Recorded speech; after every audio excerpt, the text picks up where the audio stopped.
Bon bah salut tout le monde, moi c'est Jean. Je me présente un petit peu vite fait comme ça. En fait moi je suis un verrier, souffleur de verre depuis 2007. Et voilà, je me situe aux alentours d'Épinal dans les Vosges. Je suis en train de me faire une petite balade un peu nature dans les alentours. Moi ouais, je suis lorrain à la base, hein. Ça s'entendra très certainement avec mon accent à hacher ou hachoir.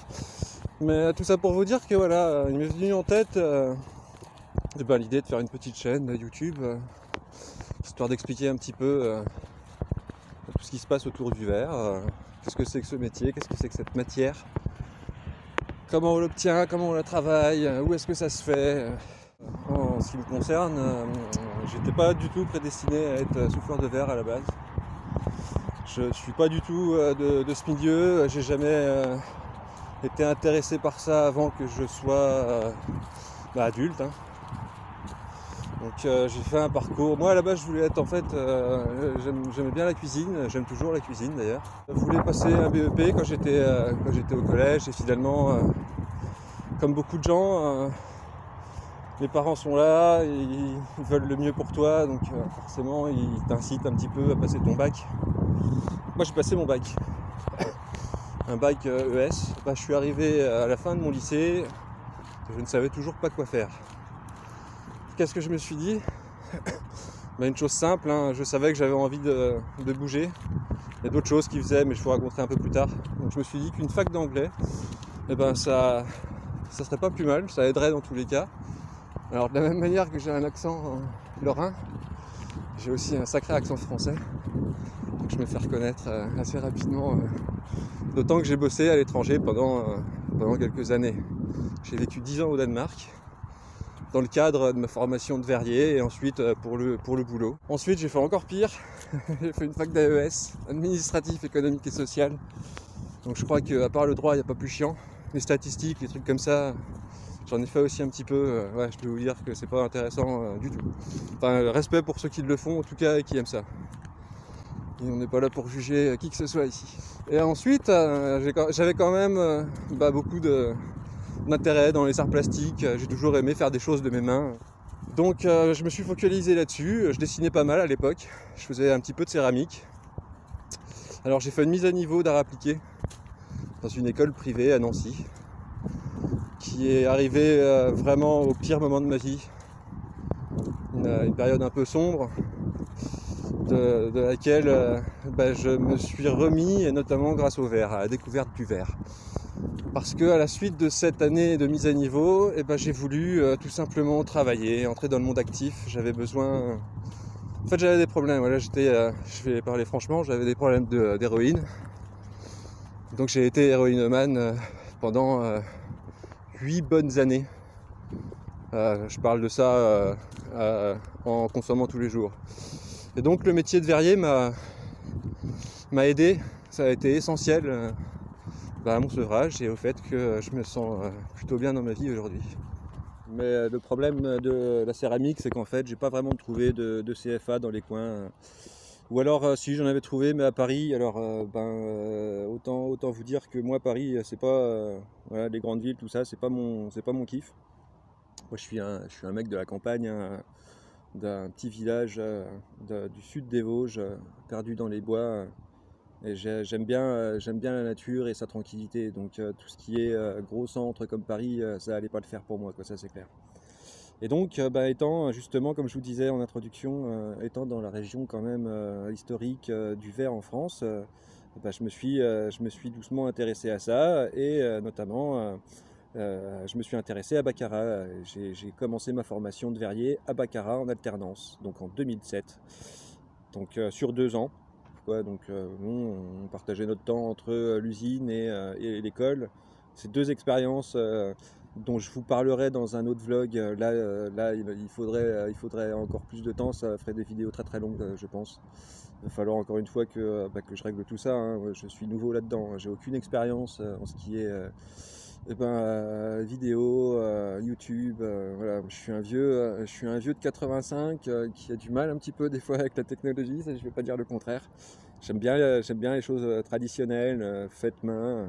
Et donc je suis resté environ 5 ans à Baccarat, j'ai fait un CAP. Alors moi, mon objectif à la base, j'étais pas du tout, encore une fois, je suis un peu tombé dans le verre un peu par hasard et par besoin, je vais dire. Et donc après mon CAP, j'ai été obligé en fait de faire un BMA. Malgré la promesse, moi quand je suis arrivé à Baccarat, donc entreprise, usine paternaliste depuis 1780 et quelques, je ne sais plus exactement les dates, ça sera le sujet aussi d'un autre vlog un jour. Je ferai des visites, je vais vous expliquer le concept de la chaîne, mais je trouvais ça intéressant de me présenter quand même parce que j'ai pas un parcours particulier, et puis si ça peut inspirer certaines personnes, certains jeunes qui ont des problèmes comme ça, qui ne se sentent pas bien dans leur peau, à se bouger le cul et puis à croquer la vie à pleines dents, trouvez-vous un intérêt, trouvez-vous des choses qui vous passionnent et voyagez et sortez-vous de la tête de votre cul. Voilà, bref, c'est pas forcément encore une fois le sujet que je voulais aborder. Donc de retour à Baccarat, j'ai donc été obligé de faire mon BMA. Comme je disais, entreprise paternaliste au début, il voulait absolument que je reste en me disant que effectivement, si je veux rentrer dans l'usine, il va falloir que je me prépare à y rester toute ma vie parce qu'eux, ils vont pas me former pour des gnognottes. Ils veulent que l'investissement qu'ils mettent dans la formation, ça se comprend, hein. Mais eux, leur objectif, c'était de me garder, quoi, à la base. Sauf que il y a eu la crise en 2008. J'ai été obligé, un petit peu forcé, de faire un brevet des métiers d'art. Et ça a été le début, en fait, d'une belle aventure au final. Parce que je pense que c'est à partir de ce moment-là où j'ai commencé à m'intéresser beaucoup plus à tout ce qui est artisanat verrier, technique italienne, je vous expliquerai aussi tous les pôles qu'il y a, les Tchèques, les Scandinaves, les Américains, les Italiens, les Israéliens. Le verre, les plus anciennes traces de verre connues sont originaires d'Israël, hein. Les plus anciens fours qu'on ait jamais trouvés, en tout cas, sont souvent localisés là-bas. Alors, ça fera partie aussi des petites informations que j'essaierai de vous partager dans ces vlogs. J'espère que ça va vous intéresser. Et donc ensuite, à la suite de mon BMA, qui m'a vraiment boosté dans mon idée d'explorer un peu plus le verre, ils m'ont proposé un CDD de 6 mois, donc je suis resté encore 6 mois de plus. Bon voilà quoi, je me suis retrouvé à des postes qui n'étaient pas intéressants, où j'apprenais plus grand chose, et puis la culture d'usine en France, hein, c'est aussi un sujet qu'on abordera, mais bon voilà, c'est quand même assez particulier, hein. Il faut respecter les échelons, t'as pas forcément l'occasion de bosser sur tout ce que tu veux tout le temps, d'essayer de souffler des carafes, et puis il faut avoir les épaules, hein. Moi je suis un mec à la base, je suis quelqu'un assez réservé quoi, donc c'est un métier où il faut vraiment pousser les limites, les bordures pour pouvoir se faire, quoi, pour pouvoir apprendre, pour pouvoir même bouger le cul des mecs qui ont le savoir et qui te le donnent pas forcément, quoi. Donc voilà, j'ai encore eu beaucoup d'expérience dans cette usine à Baccarat, dans ce milieu super industriel, avec des mecs super bourrus. Mais au final, j'ai toujours dit, c'est de ces mecs-là que j'ai quand même le plus appris, quelque part, parce que ils me mettaient dans mes retranchements, quoi, et que c'est comme ça que tu repousses tes limites. Donc tout ceci faisant, j'ai commencé à clairement tomber amoureux de la matière, à tomber amoureux des process, des techniques, de l'histoire. Le monde du verre est tellement intéressant. J'espère vraiment que je vais vous emmener avec moi dans ce monde et vous faire découvrir un peu plus de choses. Donc j'étais de 2007 à 2011 à Baccarat. Et fin 2011, je suis parti justement au Danemark. Parce que j'ai eu vent grâce à une fille que je côtoyais à l'époque qui est allée là-bas. Je connaissais pas du tout l'endroit, on n'en avait jamais parlé. Et ça a été le début de tellement d'années de bonheur, de joie, de partage, d'apprentissage. J'ai vraiment passé les meilleures années de ma vie dans cette petite île à Bornholm. Et c'était vraiment une expérience fantastique, quoi. Une école internationale, une petite école, petite échelle, verre et céramique. On était à peu près 50 de différentes nationalités, majoritairement des Scandinaves, beaucoup de filles dans le verre, dans Scandinavie, et c'est bien, c'est bien. Encore une fois, ça fera partie d'une prochaine vidéo, quand j'aurai aussi acheté du matos un petit peu plus convenable, parce que là je filme ça avec un vieux téléphone un peu pourri. Mais bon, ça fait le taf, quoi, on va dire. Alors il faut savoir qu'en France, en fait, on a 3 écoles principales pour apprendre le verre. Donc moi, comme je disais tout à l'heure, j'étais en alternance entre Baccarat et puis une petite école qui est à la frontière entre la Haute-Marne et la Lorraine. Et à la suite de quoi, comme je disais précédemment, je suis parti sur cette petite île de Bornholm, dans une ville qui s'appelle Nexø. Alors j'ai appris un petit peu le danois, voilà. J'ai bossé dans un musée du verre, je vous expliquerai un tout petit peu plus tard. Encore une fois, je vais essayer de garder la chronologie, même s'il y a beaucoup de choses que j'ai envie de vous dire, donc je m'éparpille un petit peu, je suis désolé. Mais donc en arrivant à Nexø, à Bornholm, dans cette superbe école, franchement c'est la meilleure école que j'ai faite de toute ma vie, je la recommande à tous les verriers, même si ça a un petit peu changé. Si vous avez l'opportunité d'y aller, c'est pas trop cher. Moi à l'époque, en fait, mon dilemme, je savais que je voulais partir de la France, me sortir de toute cette merde. C'était pour moi la seule solution pour vraiment prendre le verre, renaître. Mais bref, quoi, tout ça pour dire que cette école à Bornholm, c'était spécialisé verre et céramique. Donc il y avait à peu près une cinquantaine, peut-être 70 dans les meilleures années, étudiants répartis dans les 2 ateliers. Et formation sur 3 ans, qui a donc mené à un bachelor européen en art appliqué. Qui moi, personnellement, je ne suis pas allé là-bas pour passer le diplôme, je suis allé là-bas pour me perfectionner et pour trouver mon champ créatif. J'avais beaucoup de dessins, j'ai dessiné beaucoup pendant que j'étais à l'usine, mais forcément j'étais très frustré de ne pas pouvoir faire ce que je voulais, même si à l'école ils nous laissaient un petit peu plus de liberté, sachant qu'on venait déjà d'un milieu très industriel, on soufflait au moule beaucoup, c'est comme ça qu'on apprend à Baccarat. Je ferai encore une fois une vidéo plus complète sur l'apprentissage à Baccarat, pour ceux que ça peut m'intéresser, ou en tout cas mon expérience à moi. Et donc, arrivant à Bornholm, j'avais quand même ce bagage qui m'a permis de m'éclater tout simplement. Il faut savoir que, alors je ne sais pas si c'est encore le cas à l'heure actuelle, mais à l'époque, on avait tous les clés de l'atelier, on avait tous les clés de l'école.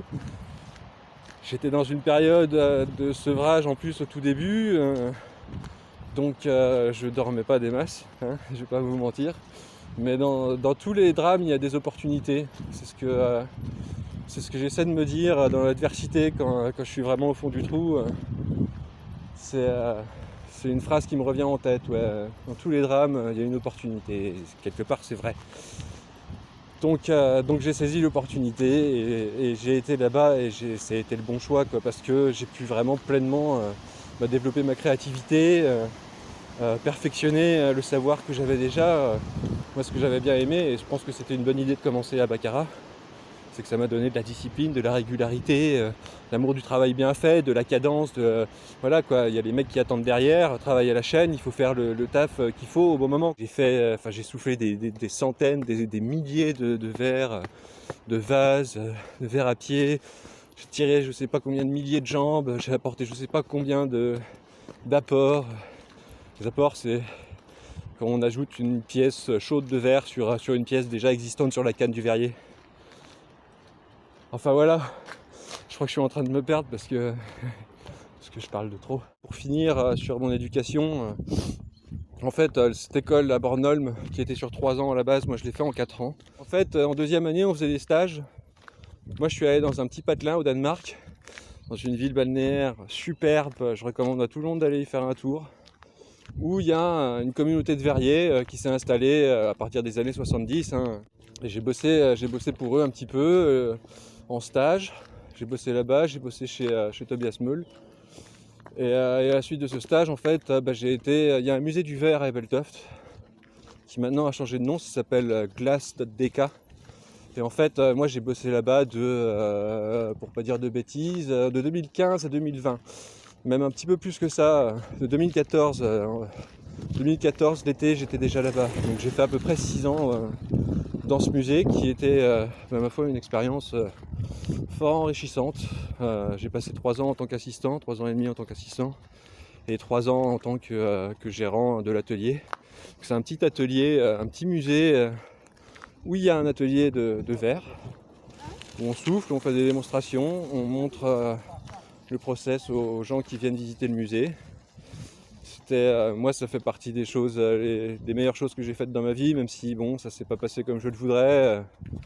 Sur la fin, ça s'est un peu mal passé. Et bon, bah voilà, c'est la vie. Hein. Mais je suis quand même reconnaissant d'avoir eu cette expérience et d'avoir passé ces années là-bas parce que j'ai tellement appris, j'ai rencontré tellement de personnes. J'ai eu voilà quoi, j'ai été au cœur de pas mal de choses, j'ai fait des choses tellement bien pour le musée et en fait c'est ça qui m'a énervé à la fin, c'est qu'ils étaient tellement pas reconnaissants du travail que je faisais. J'ai fini par être un petit peu le méchant français qui voulait trop en faire quoi. En fait j'étais juste un mec super passionné et qui essayait de faire de son mieux et ça bon bah voilà le problème de culture. Du coup j'ai fini en 2016 à Bornholm. En même temps je bossais déjà au musée, j'avais déjà eu un contrat avec une fille géniale qui s'appelle Aoife Soden, qui est originaire d'Irlande, irlando-australienne quoi. Enfin bref, j'ai bossé avec elle au tout début, pas au tout début, mais pendant 3 ans comme assistant. Et donc à cette période-là, en 2016, donc, je passais mon diplôme en même temps, donc j'ai fait tout mon graduation project.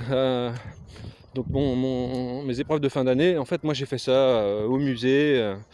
Encore une fois j'ai eu la chance de pouvoir faire ça comme je le voulais. Ça m'a fait une année gratuite à l'école, enfin gratuite, quasiment gratuite à l'école, à bosser sur mes propres projets, 6 mois à la fin de 2e année et 6 mois au début de la deuxième année du coup quoi. Donc j'ai fini une année en dessous de mon année d'origine. Alors je me suis peut-être mis à dos quelques personnes en faisant ça, mais moi ça m'a servi quand même quoi. Alors des fois, même si c'est pas forcément jojo et évident, faut penser à soi quoi. Encore une fois, je suis quelqu'un, j'essaie d'être altruiste, j'essaie de pas être égoïste, mais de temps en temps, les gars, déconnez pas, pensez à votre cul quoi. Et donc voilà, j'ai eu donc mon diplôme en 2016, à la suite de quoi en 2017 je suis passé gérant, manager de cet atelier du verre où j'ai des petites fiertés, j'ai des réussites, hein, franchement, moi avec le recul, voilà, j'aurais peut-être pas dû, c'est un truc important, hein, il faut pas être tout le temps non plus dans le taf quoi. Je dis il faut beaucoup bosser, mais il faut pas avoir la tête dans le guidon, c'est comme, enfin c'est pareil pour beaucoup de métiers, hein, même pour tous les métiers, t'as la tête dans le guidon tout le temps, tu pètes un plomb au bout d'un moment quoi. Moi ça m'a valu à l'époque, je pense, entre autres à mon couple et ma santé mentale quoi. Je suis revenu du Danemark, alors en plus de ça j'ai arrêté, je vous le donne en mille. Pendant le Covid, hein, moi l'année 2020, je vous le dis, je l'ai senti bien passer quoi. Comme beaucoup d'entre vous, on partage pas mal cette expérience, ça c'est sûr quoi. On a tous bouffé.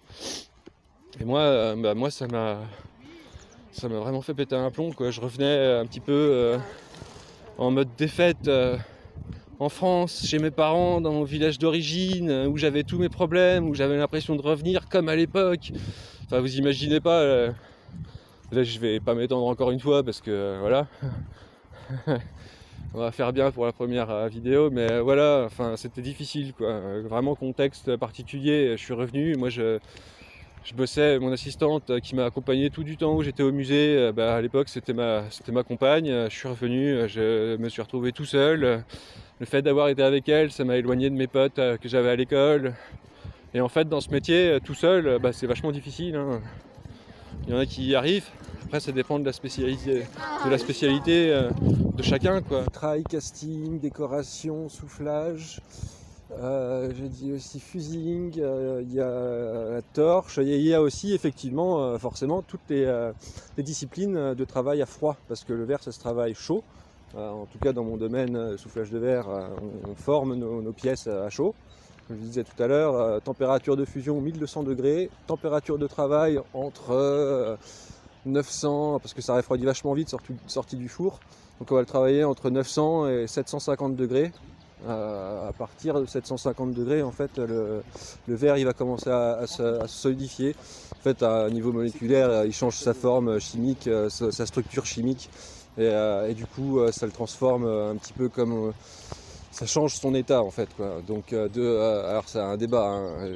Est-ce que je m'aventure là-dedans ou pas? Non, pas pour cette fois, quoi. Mais bon, c'est un liquide solide. Voilà, il y a différents avis sur la question.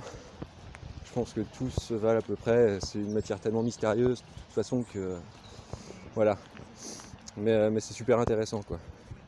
Et donc voilà pour ce qui est de la longue présentation. Mais au moins voilà, ça c'est fait. Maintenant je vais juste faire une toute petite conclusion pour vous expliquer un petit peu justement ce qui va se passer sur cette chaîne. Je suis sûr de rien, je monétise rien, je fais ça par passion et par envie de partage. Donc voilà, je verrai bien comment que ça se passe, l'intérêt que ça suscite et tout, l'énergie que je pourrais y mettre dedans. Mais en gros le projet là c'est de vous parler de verre, hein. Alors peut-être que de temps en temps il y aura des petites balades comme ça, là on est dimanche, j'avais pas envie de faire ça chez moi. Encore une fois il faut que je m'achète du matos, j'ai pas encore tout ce qu'il faut, donc je fais ça comme ça pour le moment. Mais pour vous résumer le projet, en gros ça va parler de verre, il va y avoir des visites, il va y avoir des explorations, peut-être pas en mode urbex parce que j'aime pas rentrer par effraction dans des lieux où je suis pas souhaité. Mais je vais essayer de me démerder pour vous faire voir des choses qui sont pas visibles tout le temps, quoi. Et puis dans tous les cas, je mets au défi 95% des gens de me dire ce qu'ils savent du verre. Je pense qu'on aurait pas mal de surprises. Moi, j'ai même eu des collègues, ils savaient même pas à la base que le verre, ça venait du sable, quoi. Moi, ça m'a toujours un peu fait halluciner. Ça sera aussi, moi je suis passionné par ça, différents types de verre, comment ça se forme, où, comment, pourquoi, l'action de l'homme, etc. Donc ça sera encore le sujet d'une autre vidéo. Mais pour reprendre sur le projet, donc voilà, j'aurai aussi des interviews, des visites d'ateliers. J'espère faire ça en France, à l'étranger, sur des anciens sites. Donc voilà, j'espère que la chaîne et le projet en tout cas vous intéressent. Si vous avez des demandes particulières, des remarques sur la qualité ou voilà, enfin j'espère que ça va être de mieux en mieux, mais encore une fois c'est la première, hein. Faut quand même pas être à 100% au départ non plus, quoi. Mais voilà, j'espère que ça va vous intéresser. J'espère que je vais vous faire découvrir aussi pas mal de verriers français qui ont des spécificités. Il y a des gens qui sont super intéressants. Enfin, ils sont tous intéressants, on a tous notre univers, mais encore une fois, moi j'ai quand même un avis particulier sur le verre français qui est à mon goût un peu trop rétrograde, un peu trop dans le passé, un peu trop dans la culture industrielle, et il n'y a pas assez d'aide, et enfin voilà. Donc il y a beaucoup de choses à faire, et je pense que les moyens d'action qu'on doit utiliser doivent s'étendre, on doit se réinventer, et c'est aussi pour ça que je pensais justement créer cette petite chaîne YouTube qui m'a pas mal essoufflé pour mon premier vlog. En tout cas les amis, j'espère que ça vous a plu. Il n'y a pas eu beaucoup d'images pour le moment, mais ne vous inquiétez pas, quand j'aurai investi dans un nouveau téléphone, j'en prendrai des bien meilleurs. Je vous ferai des petits cours sur les outils, sur le verre, la chimie. On pourra parler de beaucoup de choses, même au niveau commercial, niveau des galeries, comment monter des projets, comment demander des subventions, enfin voilà, il y a beaucoup de choses, il y a énormément de choses à savoir, mais j'ai toujours dit, c'est un métier tellement complet, quoi, que voilà, c'est pour ça, je vous renvoie à ce que je disais tout à l'heure, c'est difficile tout seul, quoi. Il y a une pression qui est quand même, que ça soit économique, que ça soit au niveau de l'engagement, au niveau de... on bousille notre corps, hein, il faut quand même le dire, hein. Je veux dire, c'est du travail répétitif parce qu'on a besoin d'entraîner nos muscles, à avoir des réflexes. Ça prend du temps, et puis des fois on fait pas attention à nous, on est trop focus dans notre boulot. Moi j'ai des problèmes de poignet par exemple en ce moment. Donc poignet gauche, donc c'est celui qui tient la canne, hein, c'est celui qui tourne la canne. On travaille avec la main gauche et on forme le verre avec la main droite qui tient les outils. Mais encore une fois, ça fera l'objet de vidéos plus détaillées avec des shots en atelier, en studio. Et je vous donne rendez-vous pour les prochains vlogs. A bientôt et j'espère que ça vous plaira. Ciao ciao.